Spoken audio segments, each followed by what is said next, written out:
ప్రభాస్ గారిని చిరంజీవి గారిని రమ్మని పిలిచి వాళ్ళందరినీ రూమ్ లో కూర్చోబెట్టి వీడియోలు తీయించాడు. మీరు నన్ను బతిలాడండి, అది వీడియో తీసి బయటికి పంపిస్తా. కన్నబాబుని ఎవడెవరు సిగ్గుందా? కన్నబాబు నీకు ఏం బతుకునేది? భిక్షం పెట్టి నీకు చిరంజీవి గారిని ఆ నీచుడు కూర్చోబెట్టి కింద అడ్డగోలుగా నువ్వు అన్యాయం అవమానం చేస్తావు. నీకు సిగ్గురాలా? నీకు ఆయన పెట్టిన భిక్ష నీకు అనిపించలేదా? నీకు ఆయన వెనకేసుకురావాలన్న బాధ కలగలేదా నీకు? ఇలాంటి వాడిని మనం గెలిపిస్తామా? ఇక్కడికి ఇంతమంది దోపిడీ చేసిన వ్యక్తిని గెలిపిస్తామా? మనం మత్స్యకారులకి ఇంత ద్రోహం చేసిన వాడిని గెలిపిస్తామా?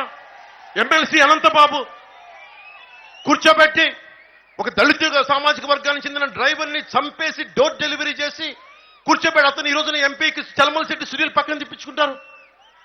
ఏమనుకుంటున్నారు ఒక్కొక్కళ్ళు? మీరు మర్డర్లు చేయండి, దోపిడీలు చేయండి, మేము బయటకు వచ్చేసి ఏదైనా చేసేస్తాం. మీరు మాకు ఓట్లు వేస్తారంటే ప్రజల్ని వాళ్ళు కూర్చోబెట్టి ఎలా చూస్తున్నారో మీకు అర్థమవుతా ఉంది. అందుకనే చలమలశెట్టి సునీల్ అంటే ఏ బేసిస్ లో వస్తారు? చలమలశెట్టి సునీల్ కనీసం ఒక పార్టీకి లాయల్టీగా ఉండాలి కదా.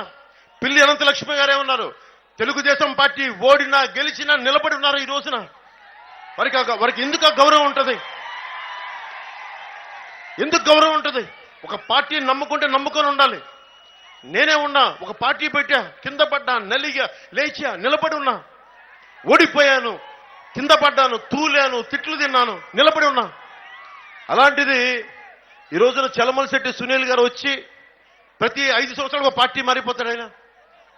ఆయనకు ఒక ఐడియాలజీ లేదు. అలాంటి తన పార్టీకి నిలబడిన వ్యక్తి మీకోసం ఏం నిలబడతాడు?